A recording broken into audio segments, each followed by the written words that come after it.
Hello everyone, it's Jose again. I wanted to talk to you guys today about a different topic.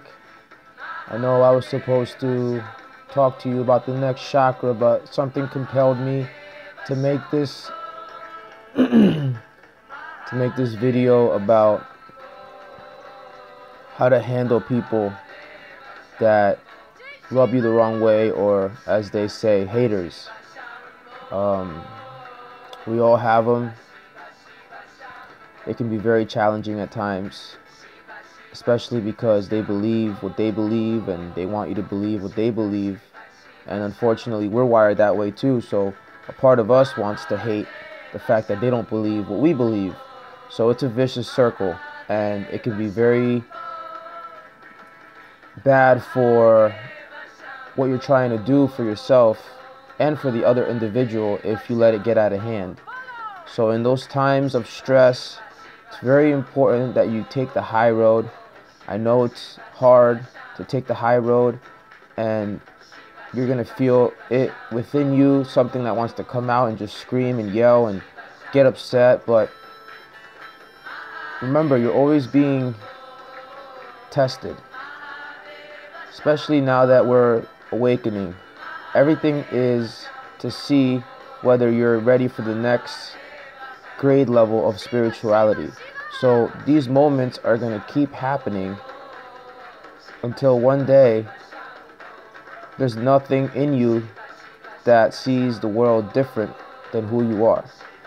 So take them with stride, take them as a blessing. Sometimes the people do have a good intention. They just are so wrapped up in what they believe and in what their passion is that there can be conflicts of interest. So again, just stay with yourself, stay in your peace.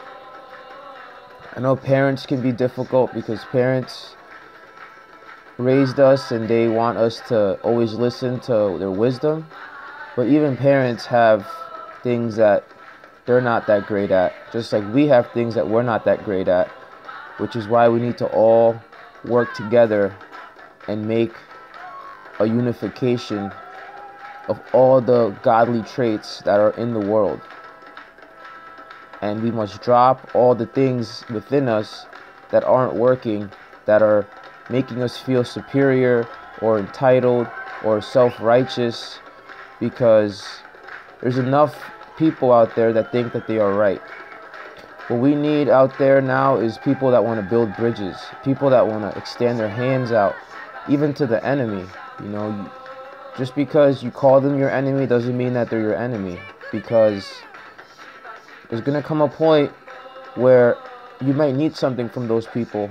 And if you burnt your bridges, it's going to be a lot harder to talk to them and to convince them that you didn't mean what you said.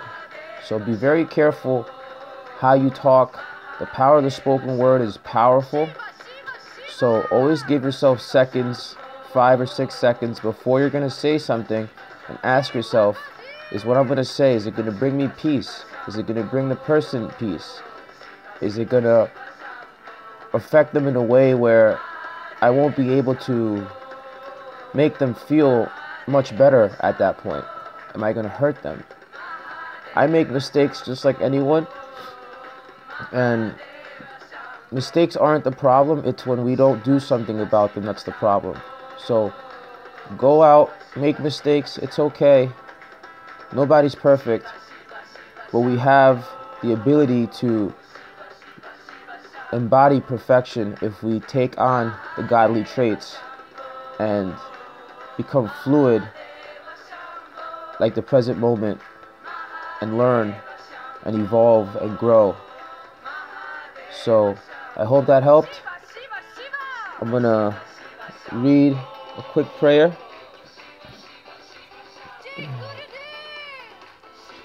At night I collapse in bed and rise no more till the sun comes. Like this, let me collapse inside your heart and rise no more as man, but as the rising sun of thy grace. all these so-called enemies and bad experiences, I like to call them grace, because that's really what they are. They're God's grace. God is dressing up in drag as the terrorist, as the enemy, as the naysayer, as the one that wants to put you down to teach you a valuable lesson. And we must meet God with love and unite what He's saying to us and find ways to incorporate it into our being. Because every time we push away an experience, we're pushing away God. And I don't know about you, but I've seen what God can do.